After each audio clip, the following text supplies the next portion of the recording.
All right.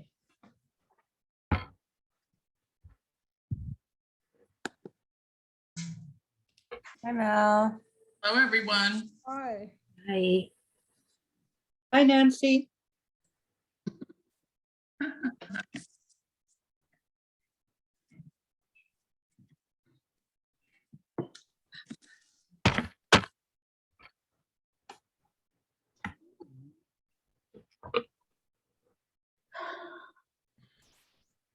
Give it maybe 2 more minutes and then Yes, 4 start. minutes. Mm-hmm. We're just waiting for one of the chiefs.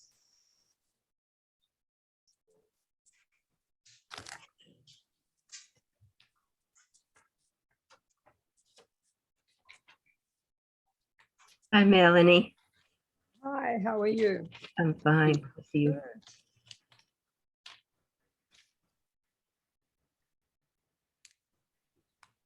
Hello, everyone. Welcome, welcome.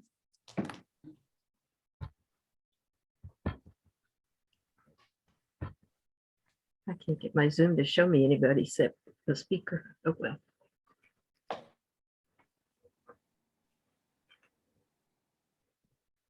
All right, you guys can go on either speaker view or gallery view, either one. If you are on gallery view, I will pin the speaker and he or she will be in the top left-hand corner of your screen if you're on gallery view.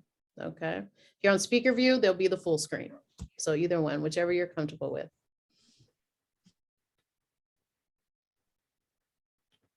Hi, Carla. So good to see you.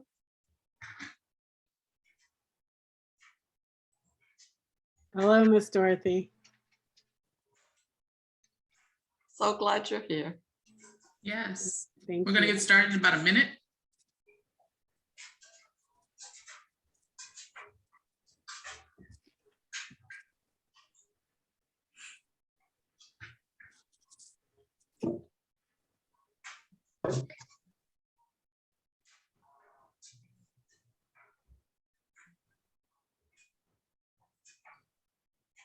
Hi, Marlene.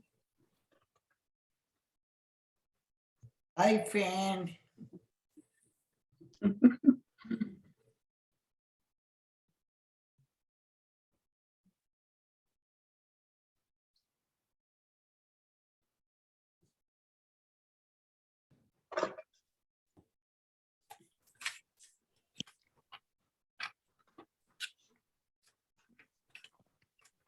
Okay, we're going to get started. I hope Chief Washington joins us soon. Not sure what's going on.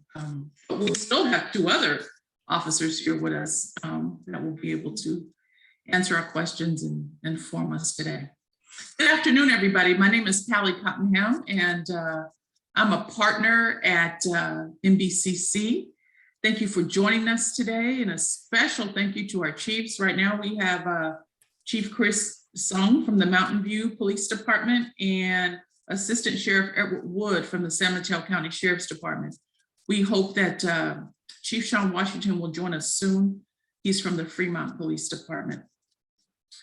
Just to let everybody know, this session is being recorded and the chiefs have agreed to have it recorded. So just want to let everybody know that. But thank you for joining us today on this beautiful sunny afternoon. We're going to start in a few minutes with some introductions from some ladies that's on the committee here.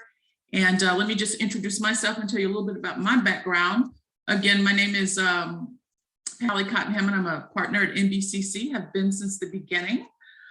I am a native San Franciscan. I'm a proud native San Franciscan.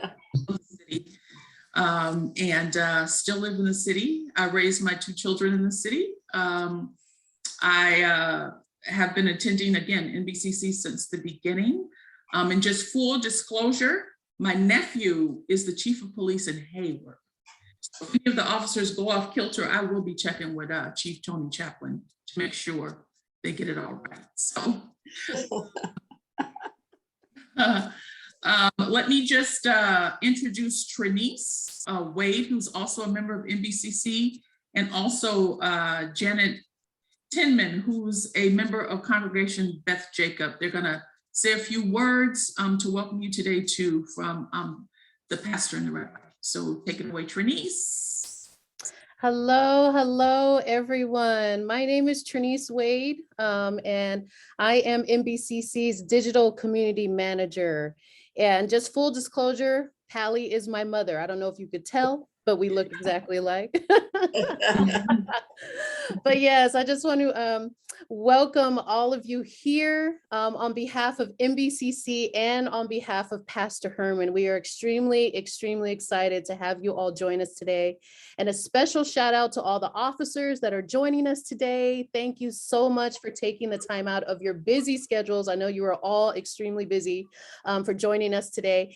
And thank you for all the ladies on the Zoom today. It looks like we have about 28 people on here. So I just want to thank you all for taking the time out of your busy schedules today on this beautiful Sunday afternoon to join us.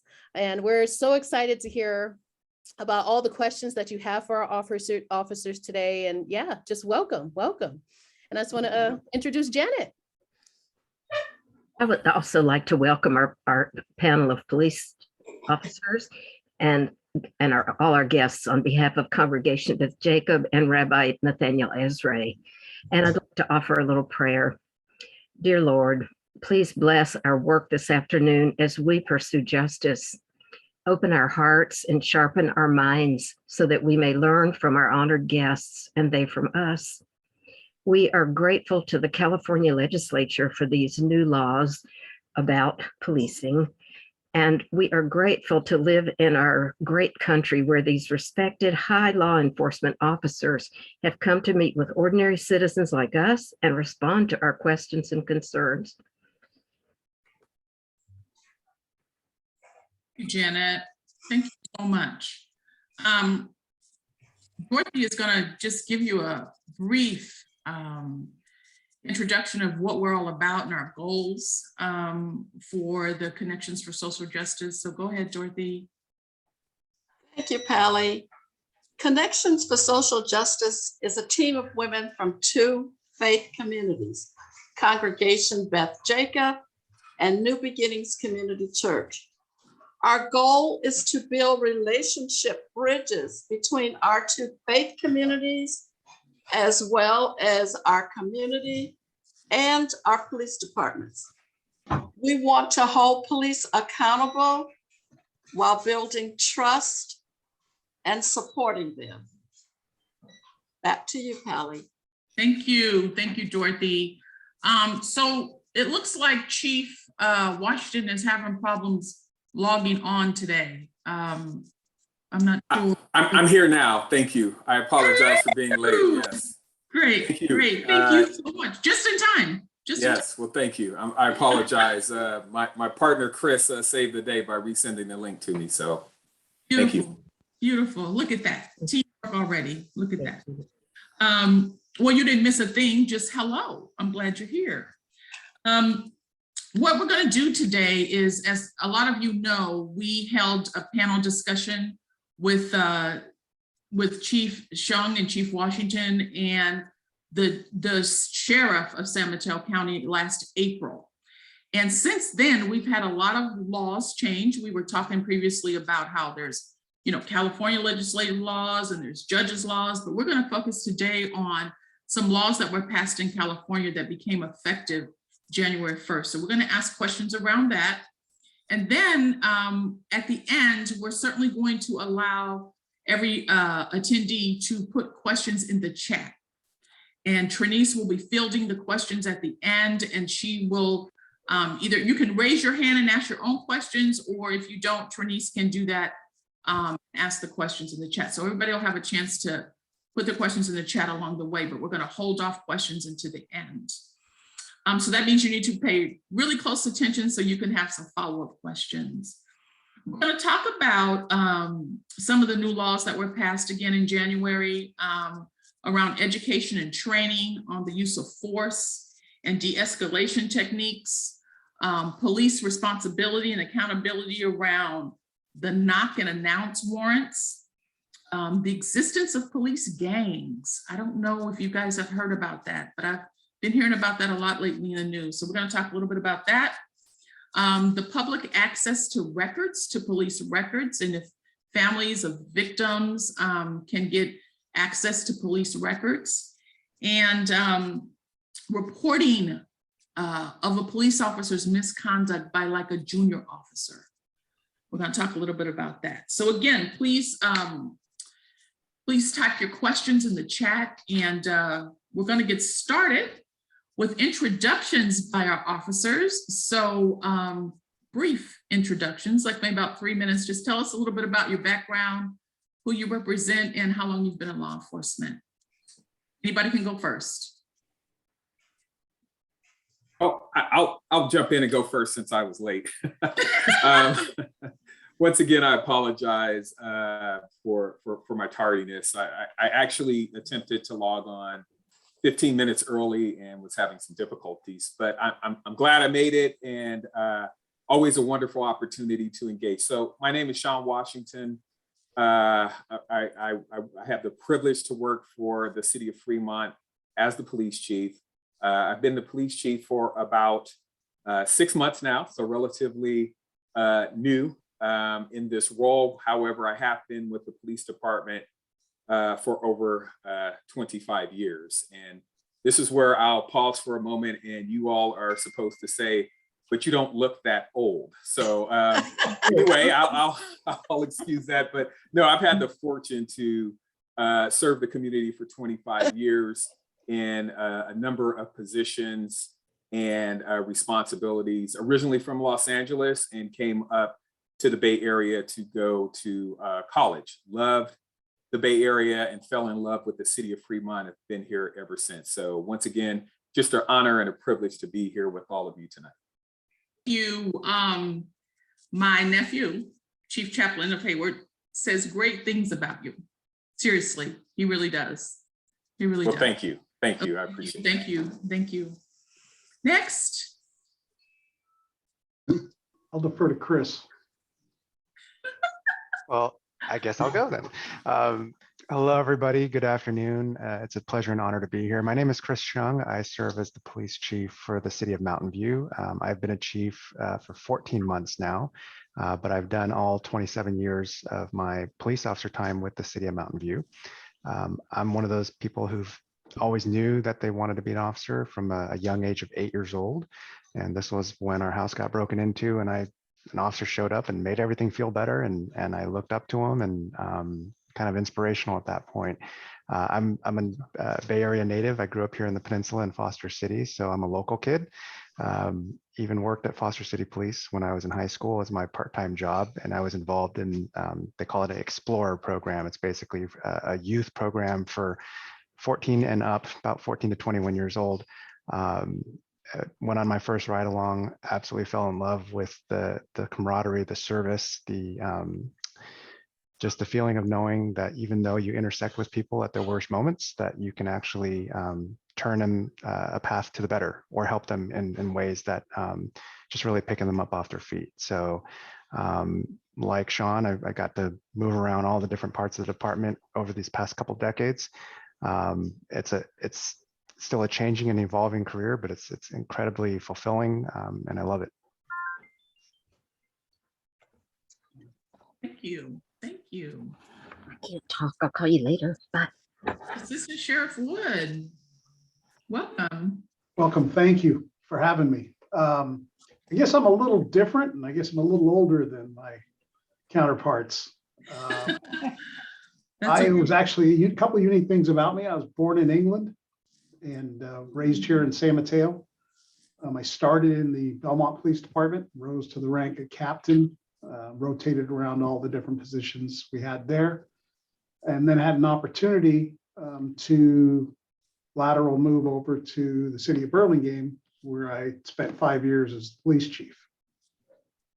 Thought I was done when I was at 30 years, and the county had some challenges they'd wanted to deal with. So I came over here, did that for 2 years, and then the current sheriff decided that I was of value to him, and he hired me as an assistant sheriff. And I have bounced between a couple of the assistant sheriff spots here, one being support services, which does all the hiring, firing, budget, technology, crime lab, all sorts of things.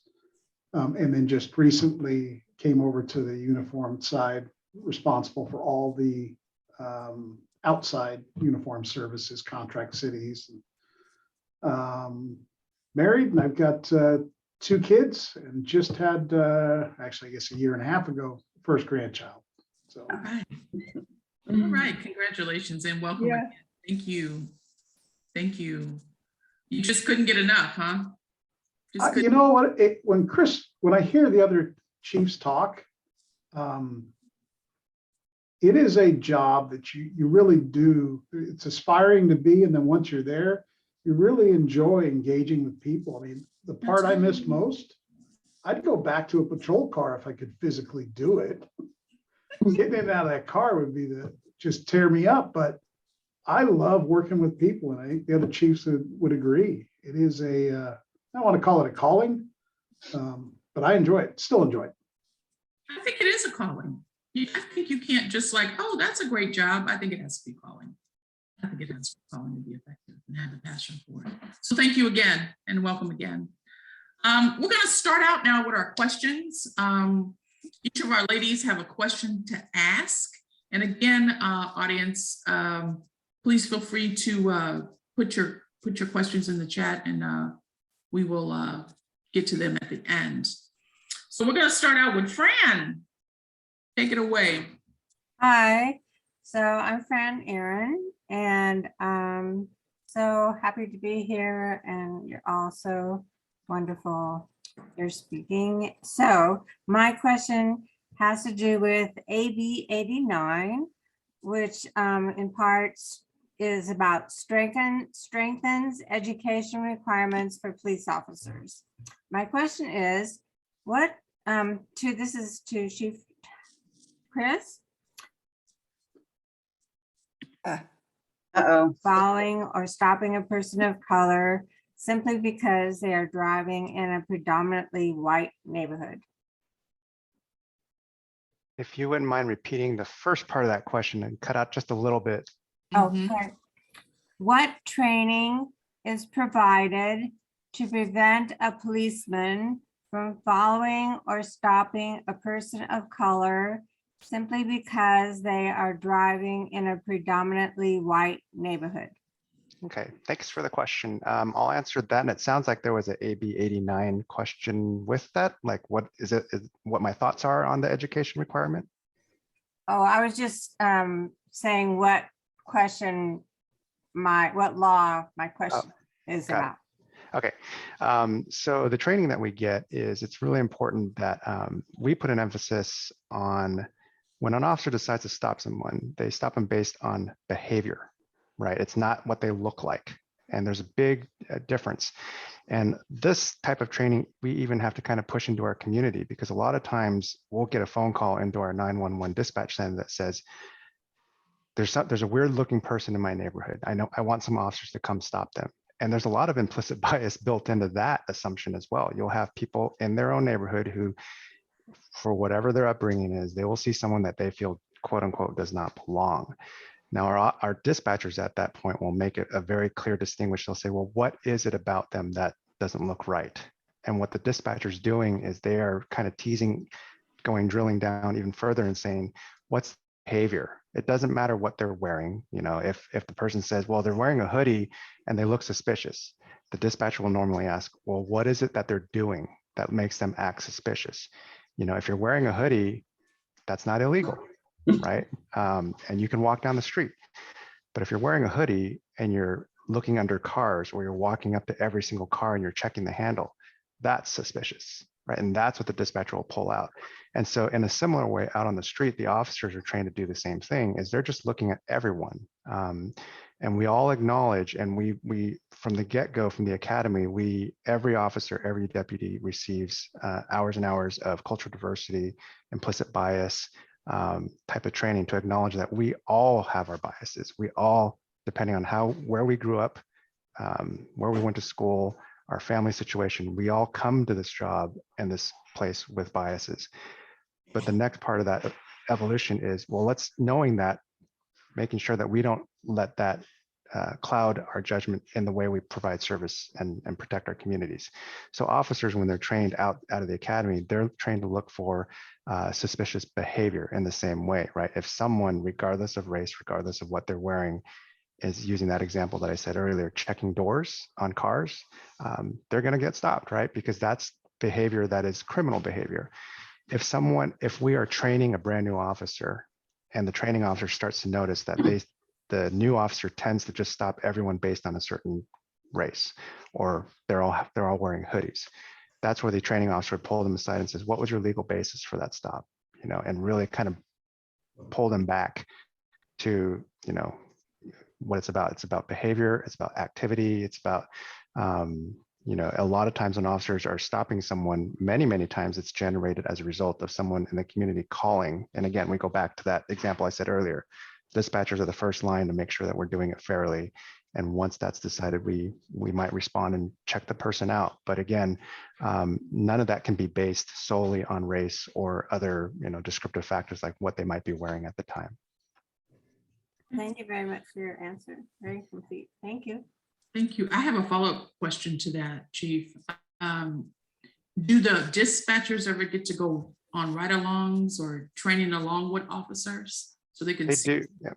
Yeah, we encourage that, not only just for the experience, but also the exposure, the camaraderie that develops. But that's not always possible in every department. There's some large departments, the dispatchers are in a different building and never actually see the officers they work with. But in ours, unfortunately, we haven't been able to do it as often because of COVID and because of staffing. But now that both are starting to come back a little bit, we're hoping to reinstate that. Okay. Are people back from COVID? I mean, are you full staffed in the office now? We actually never actually left in many ways. The officers that work on the streets never got to work from home. Right. So our No, first I know responder them, but I'm talking about the dispatch office people. Yeah, many of them that could work from home did. We're basically bringing everyone back at this point. Yep. All right. Thank you. Thank you. Oh, I actually have the next question. I'm going to direct this at Sheriff Wood. Can you please explain the knock and announce search warrants? How's that all work? So I'm going to try and keep this as simple as possible without going into a bunch of just different codes. But basically, a police officer executing a search warrant generally cannot just force their way into a house. Instead, they must first knock, identify themselves, give a reasonable amount of time, and then they can access the house, whether it be going through the front door, through a window, whatever the event might require. So that is the basic version of it. That's okay.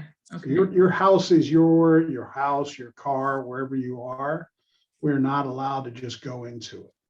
Okay. All right. Chief Washington, is it any different in your department? How do you handle knock and announce warrants? Yeah, no, I mean, it's very similar. Knock and announce warrants obviously have been something of public interest here over the past few years.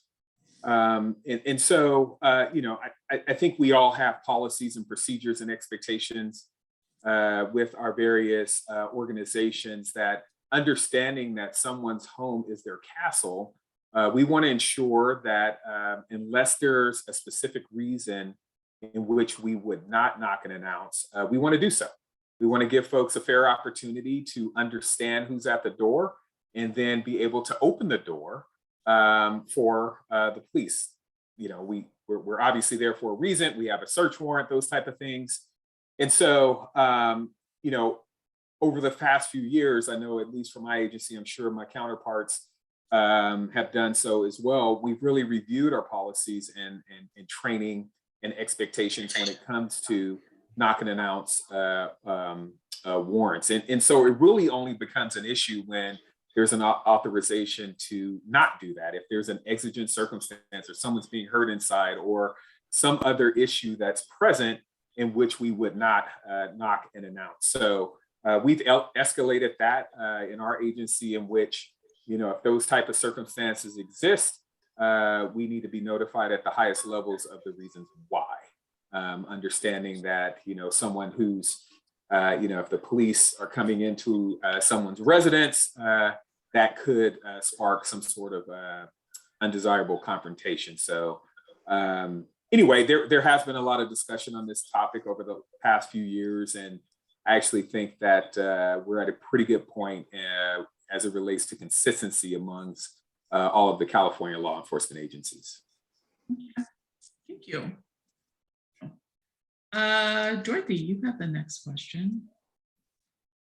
Yes, I have AB 48, which kind of deals with the use of kinetic projectiles and chemical agents used for crowd controls. And I think the new law says that you can't use it unless you can prove that there is a life at stake or some bodily harm that you're preventing. And my question is, what de-escalation techniques are police officers taught to use for crowd control? Because I've heard that there are some de-escalation techniques, but you rarely see that in the news. I'll start that if you don't mind. Are we good with me? Yeah. Okay. And I think I speak for both the chiefs. We do provide specialized training countywide. So in San Mateo County, there's 20 agencies. We provide the crowd control training for that. And it does include de-escalation prior to the event even starting. Once we become aware of an event, we reach out to the organizers, we meet with them, we communicate with them, we make sure that they have phone numbers to pass information on to us as we do them. We really want open lines of communication, what's legal, illegal, acceptable actions of the crowds. And then in the event that the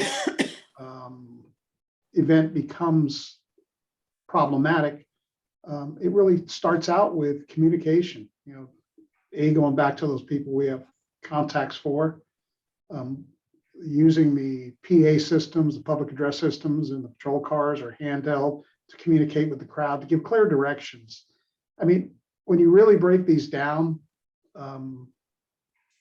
my experience, and it hasn't been as large and as robust as some of these events have been, but people just want to be heard, and we facilitate that.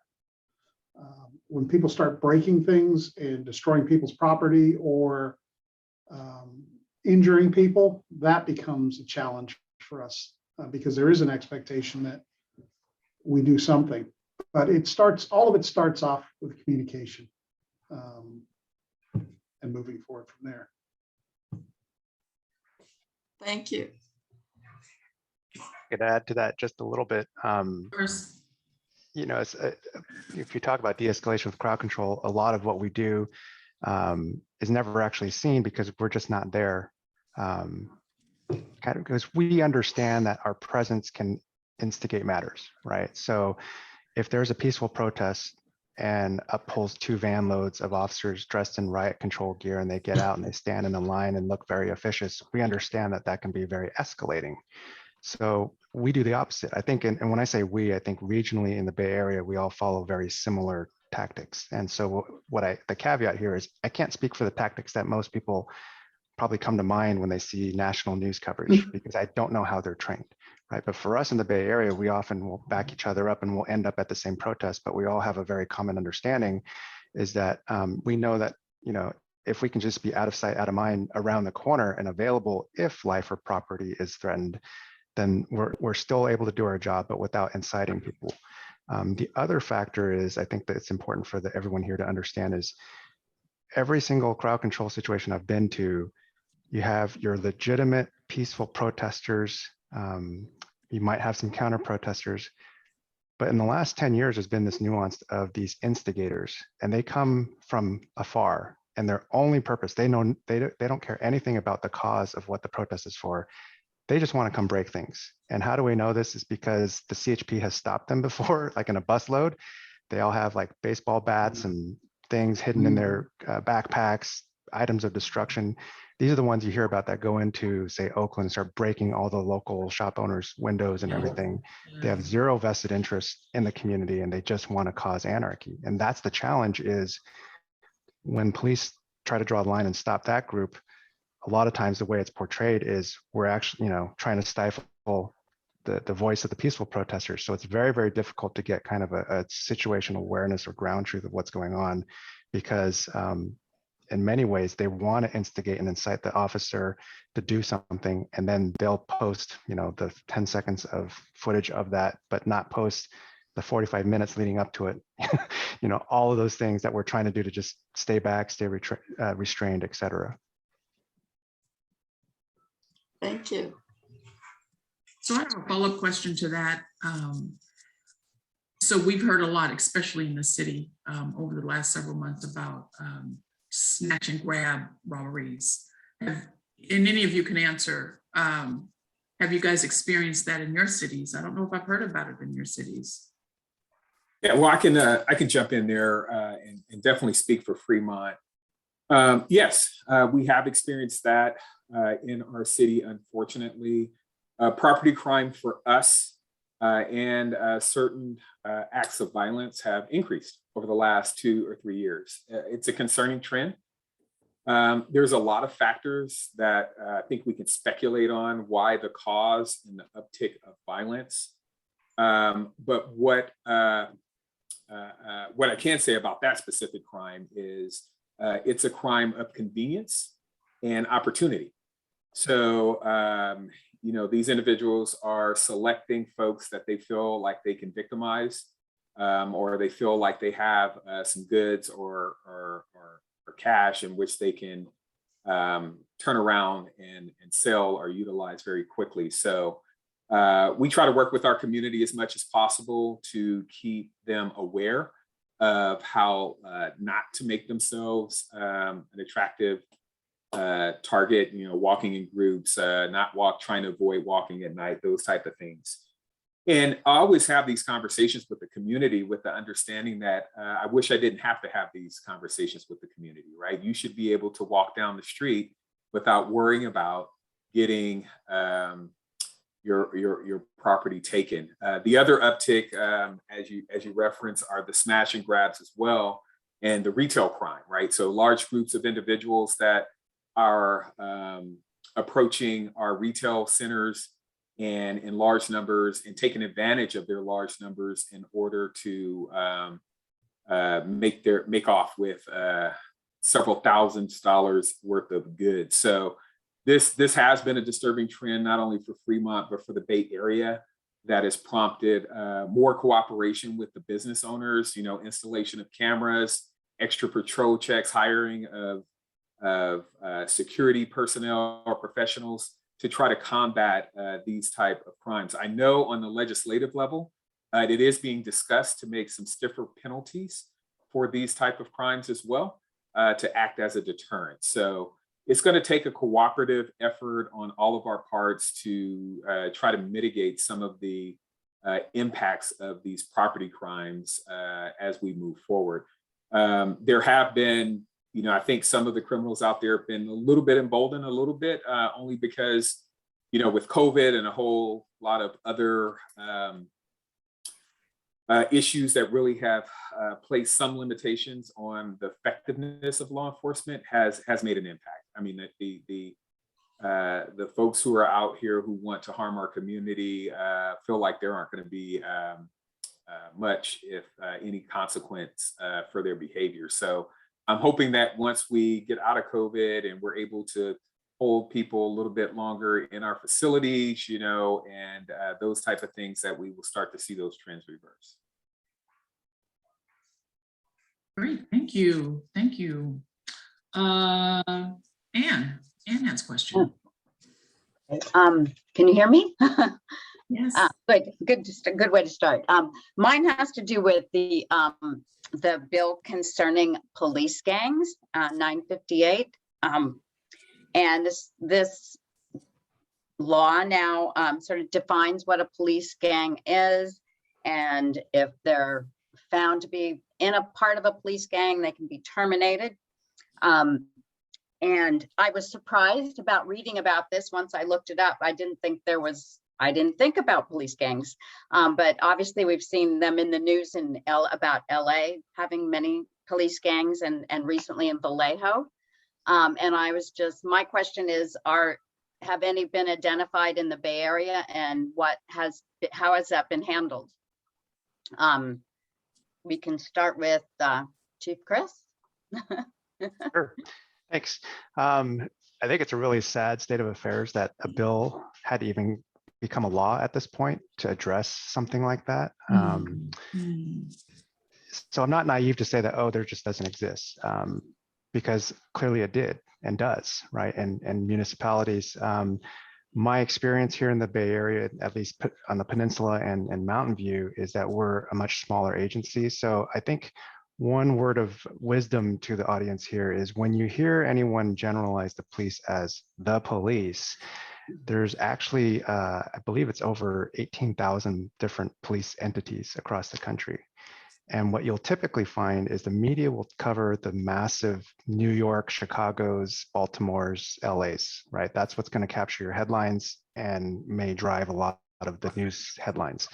But much like we know about neighborhoods and jurisdictions, the vast majority of entities across the country are actually small and medium-sized cities, right? And Mountain View is one of them, right? So policing is not a monolith. And so that's the difficulty. And, I have 90, we're budgeted for 95 officers with another 40 or so support staff. So we see ourselves as much more family. And if there were even like the slightest hint of that, I'm very comfortable in saying it would never come to the point, I think everyone inside would be like, one, that's illegal, that's not called for. I mean, it's just criminal activity. There's no way to say that other than like, it's abhorrible, but I think a lot of it just comes down to the culture of a department. If the culture of the department is to serve others, to not look at oneself as better than the community they serve, and to put the needs of the community before our own, you don't get issues like this, right? Because we don't see ourselves as better than anyone else. Thank you. Thank you. Would Chief Sean, would you like to add anything? Yeah, I think the one thing that first of all, I agree with Chris wholeheartedly. I think that the larger agencies tend to get most of the attention. I think a true police gang is really a rare event. I think this law actually gets at ensuring that our cultures don't develop into cliques and groups within the organization that may, feel like they have an obligation or a duty to enforce the law outside the expectations of the department and our community. So, that's why it talks about things like, being associated with everyone having the same tattoo or a T-shirt that recognizes this group within the department as a special group. And we really try to guard against that so that that culture doesn't start to develop. So, this really doesn't impact, I think, us here in the Bay Area all that much, because I don't think there are, law enforcement gangs widespread, especially with the advent, which I think is a good thing, of like body cams and additional accountability and audits and those type of things that are typically help prevent those type of things from developing. So, I think we're at a good place. Again, this particular law does not impact most agencies, I would say, but I understand the intent of the law and why it was developed. And, there's no place for anything or any behaviors that would be associated with these particular groups in law enforcement. So I think I can speak for the other leaders on the call that, this is, it is sad that we have to develop something like this, but it is necessary to ensure that our profession remains one of the most noble professions on the planet. So yeah, so that's my particular perspective on that. Thank you. Okay. Back to Pally. To add to that,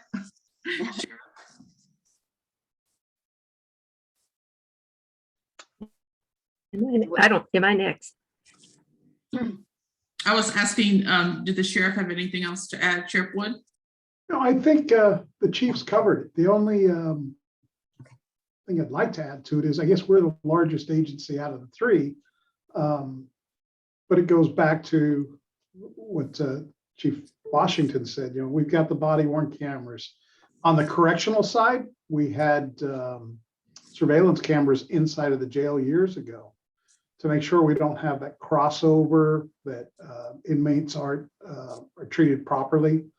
And then we have the cameras in the cars.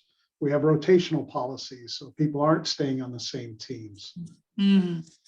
Being a larger agency, we have much more of a turnover of supervision, just to retirement. And so you never have that team that stays together that can get themselves in trouble. And then I know all three have outstanding policies in place. They've got supervision that understands their role to hold people accountable to those policies. And then there's just observation, having good sergeants that show up on calls and watch how staff behaves. Looking for good things, we'll catch the negative stuffs we'll find. But we're looking for those things that people deserve credit for. So I think overall, we're very fortunate to be on the peninsula. I think both sides of the bay have outstanding chiefs and lead outstanding organizations. Great. Yeah. Janet has the next two-part question. Go ahead, Janet. Can you hear me? What? Yes. Can you hear me? Yes. Yes. Okay. SB 2 establishes clear guidelines for police officers to intervene and report immediately when another officer uses excessive force. My question is, how does a young officer report a more senior officer without repercussions? And I'll ask the question to Chief Chung. Sure. So that's 100% about culture. The culture that is in a department, what's acceptable, what's not. And it's not that we develop a tattletale culture. Far from it. It's more of everyone holds each other, which to a very high standard, that regardless of time on, whether rookie or many, many decades on, that they know that any other action that another officer on the street might do, if it crosses the line, if they're emotionally involved in an event and need to cool off, that affects them as well. And so I think, especially with the departments that are represented here, we understand this culture. And so we promote through the supervisors, you'll hear it, either the chief or the sheriff will say it over and over internally, is culture of excellence or something, the values that we have. These are all important things that we kind of keep talking about. And so it's not out of the ordinary then for a young officer to say, oh, hold on a second, just take a step back, right? And different departments call it different things, like, hey, just go take a breather. It's an interesting conundrum because we're all human, right? We hire for different aspects of humanity. No one wants to hire robots, right? And whatever's going on in someone's life, if they're extremely stressed out, there's something going on at home, or someone gets triggered on a call, it's up to each other's partners to recognize that and say, why don't you go take a break? I got this, I'll do primary, and not even go down the road far enough where it becomes a point where force is used inappropriately. So we do something interesting in Mountain View where even in the academy, like I'll go and I'll visit the academy recruits and I'll have lunch with them. And in the academy setting, it's interesting because they're getting yelled at all day, right? It's very regimented. They have to do push-ups for everything they do wrong. And herein walks the chief and I sit down and say, just drop regard, let's just have a talk and let's talk about values. Let's talk about what's important. I want you to look out for yourself. I want you to have, take care of your family first. I want you to look out for each other, right? So that's how you develop culture. And when you create an institution or an organization around that, it makes it a norm if someone is stepping on a line in any circumstance to kind of raise their flag and say, hey, hang on one second, let's take a step back here. Thank you. It's a wonderful answer. I would also like to ask a question about SB 16, which opens a limited set of police records to public access. And I want to ask this to one of the chiefs and also the county. So I'll start with Sheriff Wood. And how do reports of misconduct by an officer get into that sheriff's personnel file, and where it can be made public in the right circumstances? And B, are these files available to victims and their families? That's an extremely deep and convoluted question. And not the question is, but the answer. There are several different types of reports, especially here at the sheriff's office. We've got some additional reports that come out of the correctional side, but allegations of an administrative internal affairs investigations are held for a minimum of 5 years. And there are very few getting into the investigation, very, very limited. You can get a summary.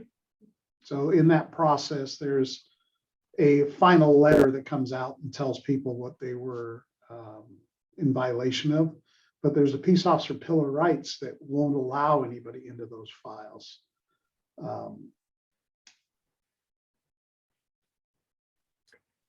And I will let one of the other chiefs give me a hand with this one because it is so confusing. Okay, let's ask Chief Washington, then be his turn.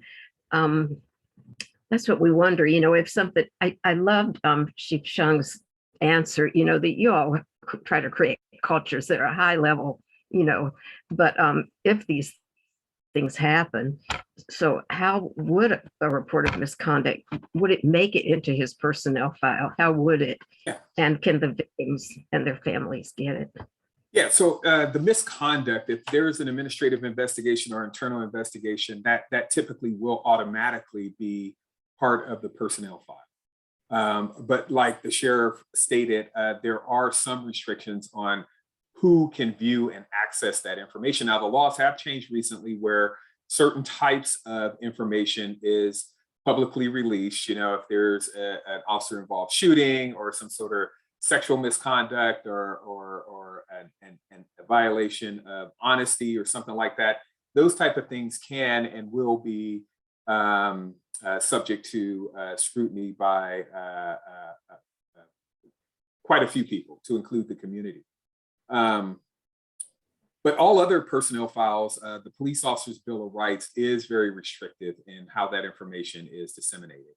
So although I can certainly appreciate anyone who has been victimized by an officer, and I think that's what we're talking about, right? So if an officer had a criminal violation against a person, one of our community members, would that person be privy to the information of the officer's personnel file?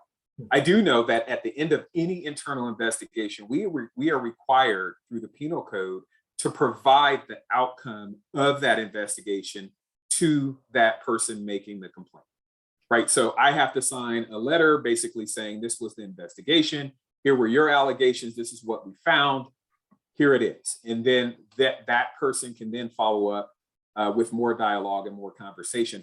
So for that particular incident, certainly the victim or the complaining party would be privy to kind of the outcome of the investigation. They would not, however, be subject to us disclosing what happened to that officer. So the actual discipline that was imposed still would remain confidential unless it fell into that category that the law says that we would have to release this information. So, we try to cooperate and be as transparent as we can. I know all of the leaders on this call would, transparency is very important. However, sometimes we hit a wall when it comes to the police officers' Bill of Rights, and it's very specific on what we can and can't release to certain individuals. So anyway, there are ways in which we can communicate to ensure anyone who was victimized by an officer or complained against an officer that we are being transparent, but it does come with some limitations. Thank you. Thank you. We have one more question that'll be asked by me, and then we have 5 minutes before we move to Q&A by the audience. And this question has to do with AB 490, which bans restraints and transport methods that significantly reduce a person's ability to breathe normally. So basically affixia that keeps people from breathing normally when they're being transported and or restrained. And we certainly have the perfect example in the George Floyd incident. So what procedures have you put in place to prohibit the use of positional affixia in your agency, and how often is training provided? We'll start with Chief Chung. Sure. So what's interesting here is if you look across the country, California tends to be more progressive on the policing side. And if you look at the state of California, I'm biased here. I think Northern California, the Bay Area specifically, tends to be even more progressive than that. So when you talk about a law that just comes into place this year about positional affixia, my gut reaction is to tell you, we've been doing that for like a decade now, right? And I think looking at Sheriff Wood and Chief Washington, their head nods, that's just the norm in the Bay Area. Is as soon as it's a difficult situation. So here's the typical scenario: someone's fighting really hard, right? They could be under the influence, they could be having an episode, who knows? Heavy exertion, officers dogpile, get the person in handcuffs. The norm now for our agencies, and I'll take the liberty of speaking for the other two, is as soon as the handcuffs are on, everyone backs off and they sit the person up, and immediately paramedics are called. Right, that's just the norm. And if that person continues to struggle, maybe they're spitting, we have spit masks we can put that are basically like a mosquito net over the person. We have in our agency something called the wrap, which basically in a seated upright position, we basically turn them into a mummy, right? It just wraps around them. Their hands are behind their back, but they're sitting in kind of this semi angled chair, and they're just wrapped up, and now they can't kick anybody or hurt anybody, but their respiratory system is completely unobstructed, right? So, and that's been in place for almost 10 plus years that I can think of. So that's just the norm. I don't know if the other leaders here in the room have anything to add, but it's just interesting to see kind of the laws catch up in a sense to the Bay Area. The only thing I'd like to add is everything Chris said, that came out of corrections for us. You'd end up where people come in under the influence, and you're transitioning from one law enforcement to the other, and there's potential for the fight to start over again. But getting people seated, getting them into those wraps, those tools, the spit nets. In fact, in the last year, there was some questions on the ability to breathe through those spit nets. And I think we all went to one that has a wider netting in it to avoid any of that. So we are at least a single decade, if not more, ahead of the curve there. So when this came up, it was an easy, kind of a no-brainer for everybody. Yeah, I would agree that this has kind of been the norm for years and years and years. In fact, our policy regarding this particular law changed very little. We actually corrected like grammar and those type of things more so than the structure or the content of our policies, because like the chief and the sheriff said, we've been down this path for decades. So and the training that comes with it, right? So we have our policies and procedures, and then ensuring that the training helps support that. So we have, at least on an annual basis, but probably twice a year, training for our officers and how to identify. We actually now, we identify a safety officer. So when there's an arrest made, we designate one officer just to monitor the suspect that's in custody to ensure that they're breathing, they don't need medical aid and those type of things. So yeah, I agree with the sheriff and the chief that we've certainly already been at this point for many, many years. Lastly, on the minimum training, post requires during perishable skills, so it's every 2 years. We also use daily training bulletins that will give people scenarios. They've got to go through them, they've got to answer them. Teams, patrol teams will get together, corrections teams will get together, go over the policy. They do scenarios involving putting those, the wrap on, putting a spit net on. I mean, that goes on, frequently because new team members come on and they're practicing their trade to make sure they're doing it right. They want to do it right. Great, thank you, gentlemen. Thank you so much. We're going to move now to our questions in the chat that Trinice has been fielding. So Trinice, go ahead. All right. And please continue to put your questions in the chat. Our first question was from Val. She asked, what do you look for in a candidate in considering them for a position as officer of a community? I can start with that one unless you have a preference on who starts. And the reason why I jumped in there is because I love this question. You will have to earn and deserve to wear this badge. It means that much to me. It means that much to my peers on this call and the officers who wear this badge. It is more than just a job. It is a calling. People who have integrity, honesty, that want to serve others before they serve themselves. That's important. You have to be all in.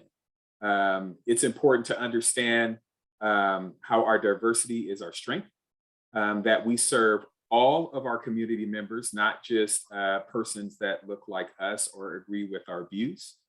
And also the sacrifice, someone who's willing to sacrifice the conveniences of their lives for others are all traits that we look to when we hire. The diversity piece is critical, especially for like a city like Fremont that is so diverse.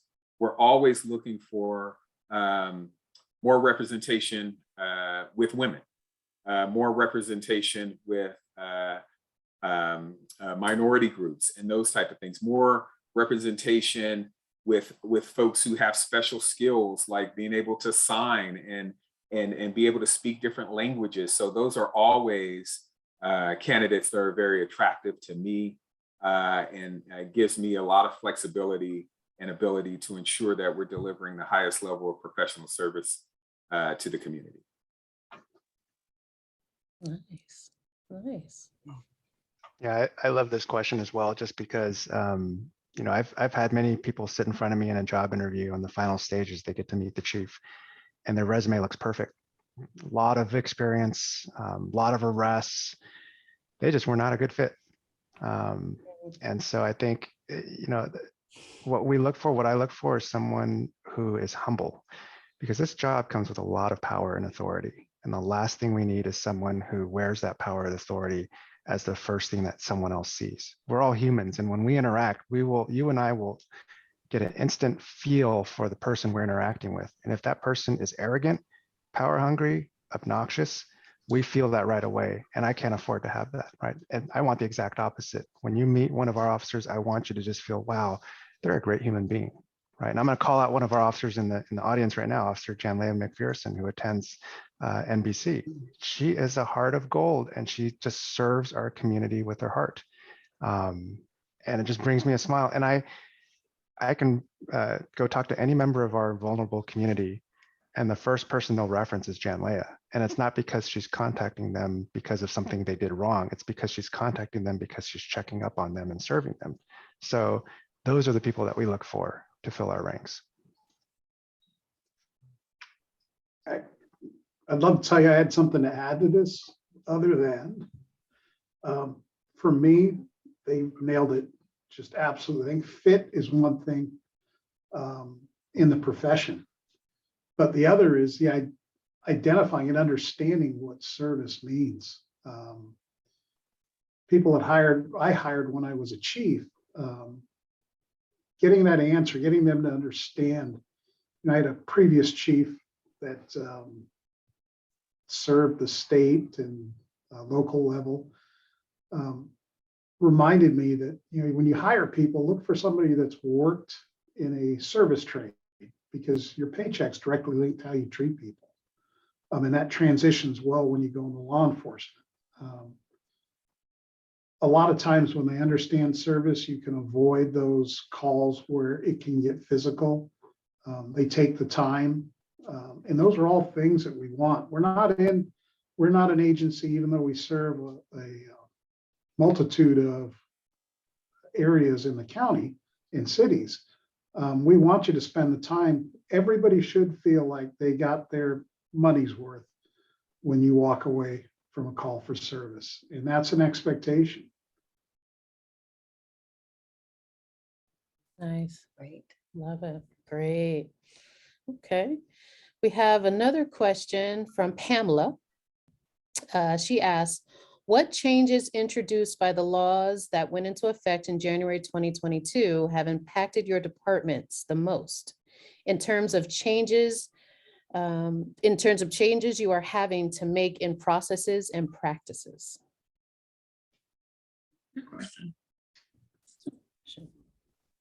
Well, I can start by one of the laws that is not on the list of questions that we've been asked today is AB 481. And if you're not familiar with that particular law that went into effect, it essentially has agencies self-identify equipment that is defined in the law or considered to be military equipment. And the intention of the law is good. However, most agencies do not utilize military equipment. Once you think of military equipment like tanks and high-powered, weapons that are used for destruction and those type of things. And so what professional law enforcement agencies utilize are specific specialized equipment that have a specific purpose to ensure public safety. That's it, no more, no less. And I know it may be easy to draw the comparison between a paramilitary organization and a true military organization, but it really is a big difference. But like I said, the intent of the law, I think, is good. It basically requires that we document all of the equipment that we have. We produce an annual report with how many times we've used that piece of equipment and those type of things. And so really, like with all the other legislation that came through last year, there wasn't a real big jump for our agency to align ourselves with the legislation, because like Chris said, we had been doing a lot of these things for years and years and years. But with this particular policy, the biggest change is just the administrative work that's required. Nothing's going to change from my perspective at our agency. We will still utilize equipment that we feel is in the best interest of our community to ensure their safety. And we're open and transparent about it. So anytime someone wants to inspect how many times we utilize this equipment or the why, you're going to have an answer and you're going to have some justification behind it. And so that law I just find very interesting, because you have to go before your governing body or your city council to get approval to continue to utilize the equipment. And what I told my council members is whatever they decide on authorizing or not authorizing the continued use, I'm going to be upfront and honest about the impacts that will have on our community. And so I, as a chief, will never do anything that I feel will jeopardize my ability to keep our community safe. and utilization of some of this equipment is just that. One of the things real quick is, the law defines a mobile command vehicle, meaning, those big motorhome type vehicles, that's considered military equipment. I can't make the connection. I have no idea why, but it is considered military equipment. The drone that any one of you can go out and buy in the at your local department store, guess what? That's considered military equipment. So you see how it starts to get, I know what they're trying to do, but we all have to create policies that list these things as military equipment, where I just fundamentally agree that it is military equipment. I think it's a tool like a police car, like a baton, like all these other tools that we utilize to keep the community safe. So that would be one law that, although I agree with the intent, it is a little wonky as far as how it was rolled out and some of the requirements there. Nice. Wow, I didn't know a drone was military equipment, but so Well, so from the sheriff's office point of view, remember, we have the Office of Emergency Services. So when somebody goes missing in a park, we utilize a drone instead of 50 people. So it's a great tool. It's a resource reducer and enhancer, but it does become problematic when you start adding these things up. And it's not necessarily, I don't have to do what the chief does. I have a sheriff that I have to go see. But what it does do is just add more paperwork and time that we don't have the staff to do that unnecessarily. So. Okay. We have another question. Thank you, gentlemen. Thank you for answering that. We have another question from Denise. Denise asks, how many police brutality cases have been reported in your departments in the past year? Do you see a decrease or an increase? And why do you think it has decreased or increased?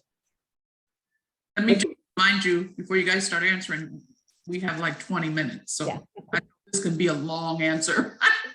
Well, actually, it's not. Okay. I think for the sheriff's office, I can answer that simply with, we've all talked about transparency, and I haven't had the opportunity to look at the other two agencies' websites, but we have a rolling counter of that, whether it's use of force. Again, I have to be careful because I have the correction side, and if we put hands on somebody and do twist locks, we consider that a use of force. There's a report that goes with that goes all the way up the chain.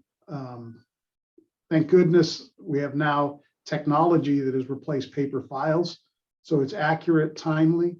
So we have pursuits, we have use of force, we have our demographics. It's really what we call our transparency page, and it's updated all the time.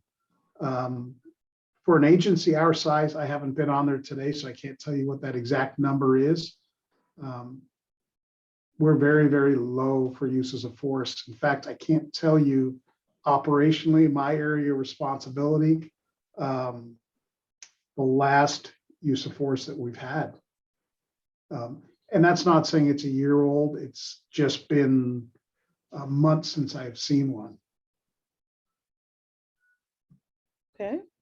And I'll add in, I just put a link in the chat. So I think here's where Hollywood comes in, because no one, including the media, will follow us around and tell a story when we had a fantastic contact with the public. So to put it in context, use of force is actually very low. Like, we contacted over 27,000 people in 2020. And of those 27,000 contacts, we used force 23 times. And each of those times has to be reviewed by the immediate supervisor, by a lieutenant, by a captain, and then myself. That includes looking at all the body cam footage, looking at what led up to it, and even interviewing the suspect and saying, what's your side of the story on this use of force? So there's a lot of layers. So for us, if we see something we don't like, immediately the trainers who train use of force tactics will then intervene and write recommendations for retraining if needed. But I guess the simple answer to the question is, there may have been complaints, but even when we investigated it, looking at the camera, everything would be within policies. Yeah, same. For us, we have very few complaints about use of force. And I know that I cannot remember the last time where we had a sustained finding that there was excessive force or brutality. And that's a good thing, because we have body cameras and eyewitnesses and those type of things. So it is extremely rare. So I don't see an increase in the number of use of force complaints or sustained findings at our organization, which seems to be consistent with my colleagues on the call as well. We did terminate one deputy for 3 use of force violations that we were talking earlier about somebody else turning you in. That's exactly what happened. We had a deputy say, hey, I just don't think this is right. Something's going on. We did the evaluation, the investigation, identified 3 instances. The DA's office investigated it, and he ended up being terminated. And I don't know what the end result of the criminal case was, but I think you really do have 3 agencies that care. It is important that people trust us. You know, we get caught up in the worldwide description of police, but you have a good group of agencies here. Okay. We have a few more. We have about 4 more questions. I have one from Clara. Clara asks, researchers report that the amount of value employees lose to wage theft by their employers is far larger than what businesses lose in retail theft. Why does retail theft get so much more media attention? And then how can wage theft be prevented? Wow, that's an interesting. Well, I can only speculate on this. I really haven't looked into this much, but I can tell you the retail theft is getting the most attention because it's the most visible, right? So it's out there, it's in the public. People are looking at it. People are, there's cameras, there's cell phone cameras, so people feel very vulnerable. And when these type of crimes happen, because it can happen anywhere. And so I could just tell you from my perspective, I think that's why it gets so much attention, is because it is such a very visible crime that our community is witnessing, whereas wage theft is more hidden and discreet. But that's just my perspective, and certainly welcome to hear the perspectives of my colleagues. So just as I hate to do this to you guys, I only caught half that question, but I think for the sheriff's office, we have identified some people that were actually retired off of a workers' comp claim. And we identified them doing things that if you were disabled, you would not be able to. And we ran those through the DA's office, and there was one that was charged, and he's no longer receiving those benefits.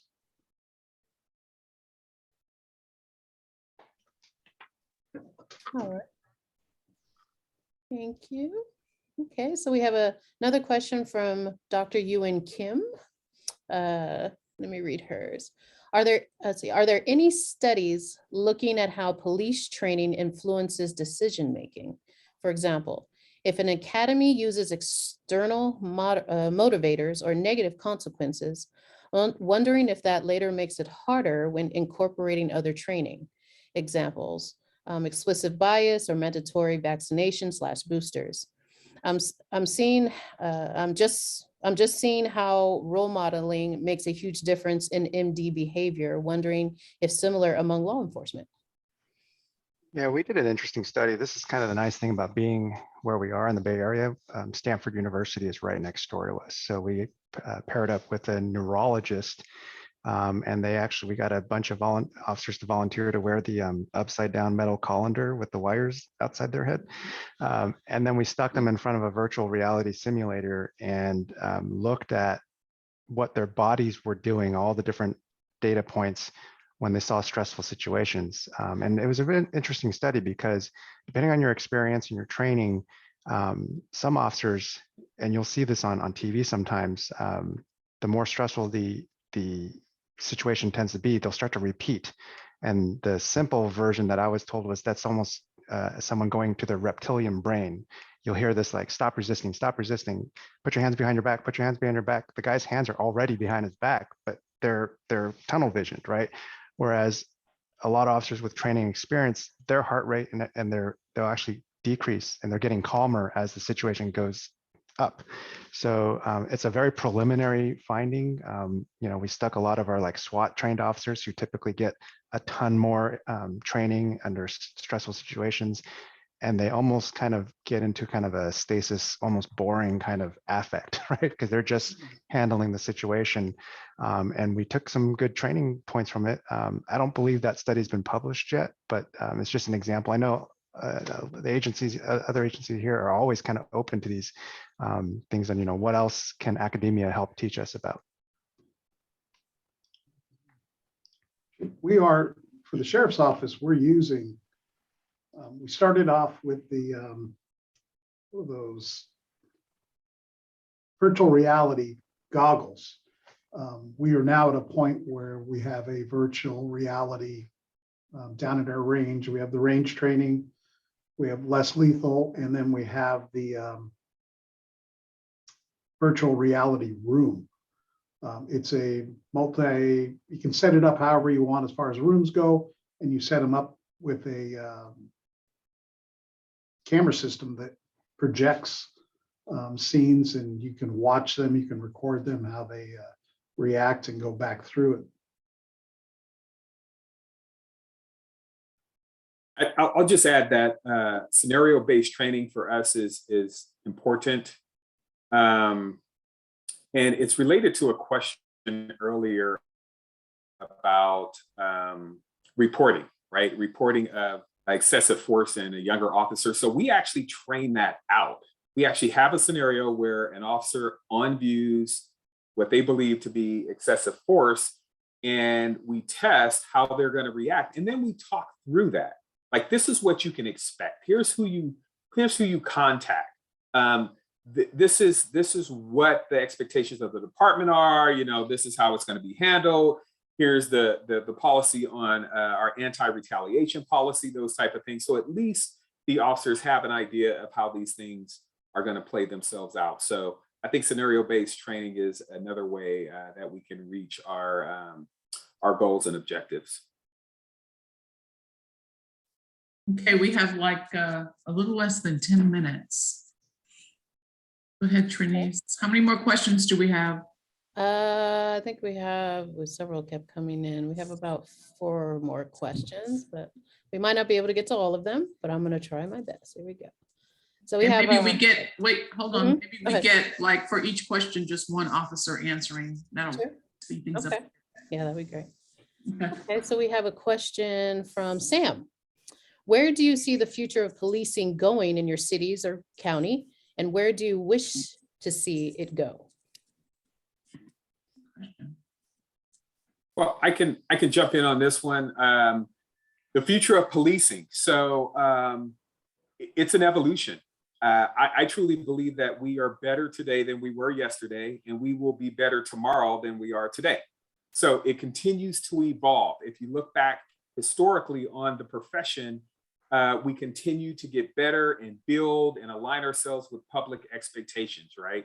And so you figure where we are today, I have a very optimistic vision for the future of policing. However, I think we also have to learn from lessons past, whether it be military or policing or whatever it is, to have meaningful yet productive yet responsible conversations about that evolution or reform. We can't swing too far one way or the other, because sometimes when we have these conversations and it starts to diminish the effectiveness of our law enforcement profession, well, that's not good for public safety. And so I always welcome meaningful conversations. Let's have those tough conversations. but also let's make reasonable changes that ensures and supports public safety and doesn't diminish the effectiveness of this profession. Because, you know, the vast majority of all of the officers and deputies that serve our communities do so for the right reasons. And so that's where I like to see it go, is more of that kind of productive conversation. We have legislation that ensures transparency and accountability and all those other sorts of things.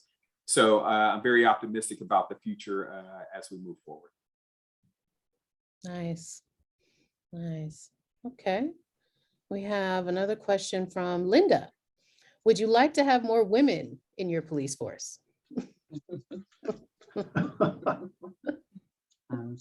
The resounding answer is yes, right? Yes, just say yes. And let me just say real quickly, we reached out to several female chiefs, and unfortunately they weren't available. So maybe next time, yeah. All right. Quick answer, yes. Okay, next answer, next question, excuse me, from Dorothy. What is the age limit for hiring officers? And what is the education needed to become an officer?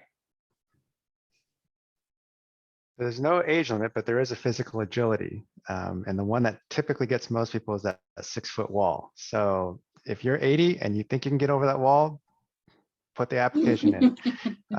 Sheriff's office does not have a wall. Oh, even better.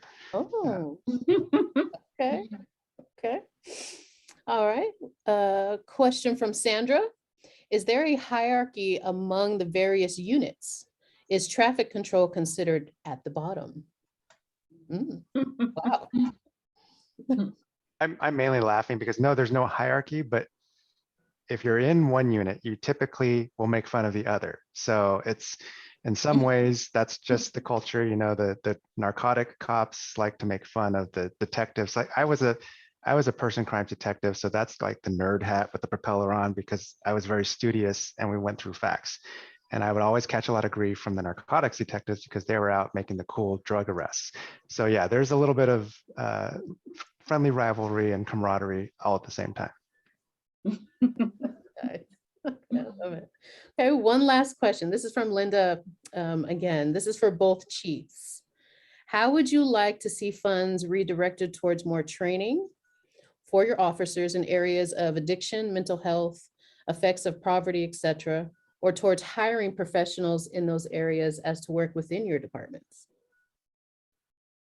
Oh yeah, well, yeah, more funding is a good thing. So we have a model like that now in Fremont, and many agencies have that, right? Where we have mental health professionals that work actually in the police department with the police officers to ensure that we have a very comprehensive approach to serving that segment of the community, whether it's a person that is unhoused or suffering from some sort of mental illness. So I think we do need to expand that. If one day, I am very hopeful that we'll get to the point where responding to these type of calls does not require you dialing 911. I personally would love to see a model to where we have professionals set up and ready to deal with individuals that are suffering from mental illness. However, that's a dream because we all know that persons suffering from mental illness also are people, and sometimes they could be dangerous, which requires a law enforcement response, right? And so, but there are a lot of cases which it may not necessarily require a police officer to respond. So someday, hopefully we can strike that balance to remove many of those situations from law enforcement, but that's going to be a long-term transition in which we're going to have to be supported by the highest levels of government, to include the federal government, to provide those resources. So anyway, that's just my perspective. Was I supposed to answer that too, or do you want to move on? No, Go ahead. You have ahead. Go ahead. I think I would say every officer that you know, both personally or walk across the street, go with the assumption that they are probably walking around with some degree of PTSD. So I would love to see a lot of mental health wellness just to give you a quick example, just in the last 2 weeks, it's been very difficult in Mountain View. We had to investigate a 13-year-old who was got in a car accident with the truck and passed away. As I got on scene, I saw each of the officers investigating this all had 12 and 13-year-olds. So you absolutely, it's going to impact them, right? And we just had a case over the weekend of a 18-year-old who had a overdose situation. Many of the officers involved have kids there as well. So this is a profession where we intersect with people at the very lowest, where people lose loved ones. And like I said before, we don't hire robots, we hire humans. We hire people with a lot of empathy. And that empathy needs to be recharged sometimes because it can take its toll. So, you know, those, I guess a personal ask of mine for those in the room here is, if you know or related to officers, have that in the back of your mind that they're likely carrying around a lot of baggage. Some of it resolved, many of it not. Great, thank you. Any more questions, Trinice? Is that the last one? That was the last question. All right, look it. Great We're so question. punctual. We're so on time. That's so great. Thank you. Thank you, chiefs and sheriff.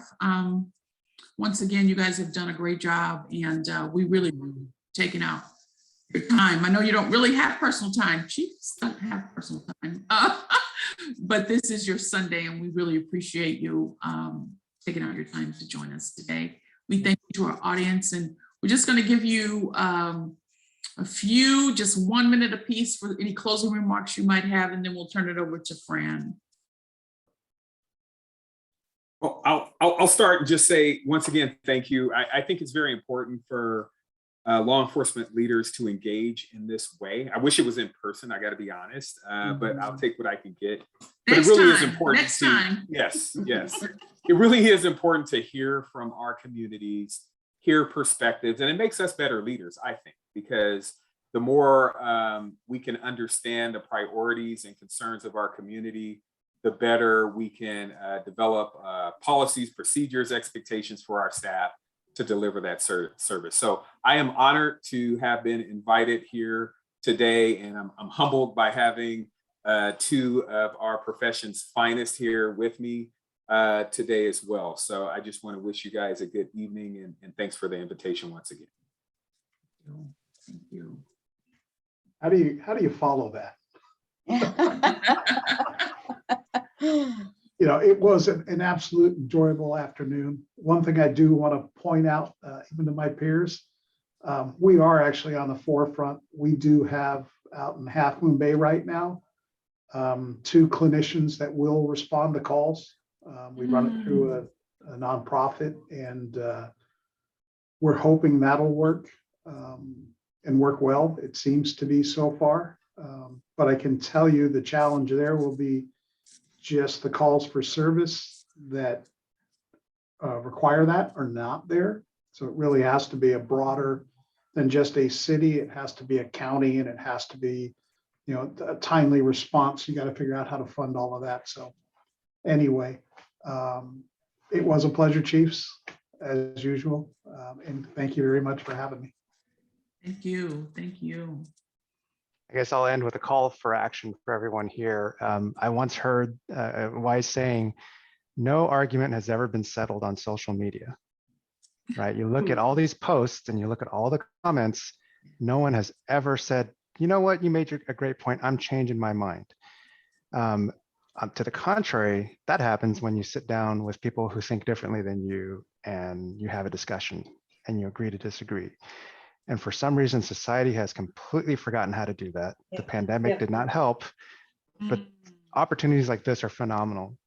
This is the fabric of society, and we've really missed out for the past couple of years. So everyone, you know, the influence you all have, keep it up. It doesn't have to always be with law enforcement, but just we need to reweave that fabric of society. Amen. That's beautiful. Thank you again. Fran. So I am going to close our event. I just want to say how grateful I am for that this happened today and all the work that went into it. And And here's my closing remarks. On behalf of the women of New Beginnings Community Church and Congregation Beth Jacob, I'd like to thank Chief Chris Chung, Assistant Sheriff Edward Wood, and Chief Sean Washington for agreeing to answer our questions and sharing your insights. To the women who are members of our Social Justice Committee, Dorothy Davis, Val Giles, Christina Allo, Hallie Cottenham, Ruth Ann Gray, Trinisha Wade, Janet Tiemann, Ann Chasen, and myself, Fran Aaron. May you always see the light surrounding you. I also want to give a special thanks to my husband, Gary Aaron, who has helped so much during the course of all this planning. And to all of you who are present today on Zoom, and to all of those people around the world fighting for peace and justice, may our actions be faithful to our words, that our children's children may live to know truth and kindness have been embraced, peace and justice have kissed and are one. Amen. Man, thank you. Thank you. For participating. Thank you, Fran. Thank you, Chiefs Thank you, Don't forget me. Sheriff. and Sheriff. We haven't forgotten you. We haven't. All right. Not at all. Thank Not you. at all. Thanks so I much. have a quick- I just want to, Hello? I just want to say hello to the Assistant Sheriff because I'm from England too. There Me you go. also. All right. All Me right. also. All right. All right. Yeah. Where in England was Assistant Chief Ed Wood born? Middlesex. Where? Wow. Yes, I know it Middlesex? quite well. Yeah. I'm from East London. I I'm from hope to go back there soon. Good. Oh. Rule Hey. Britannia. Yeah. Okay, this will end our session. Everybody, of course, my team, please stay on the chat and Thank you, everyone. thank you so much. Thank you. Bye-bye. Bye-bye. Bye.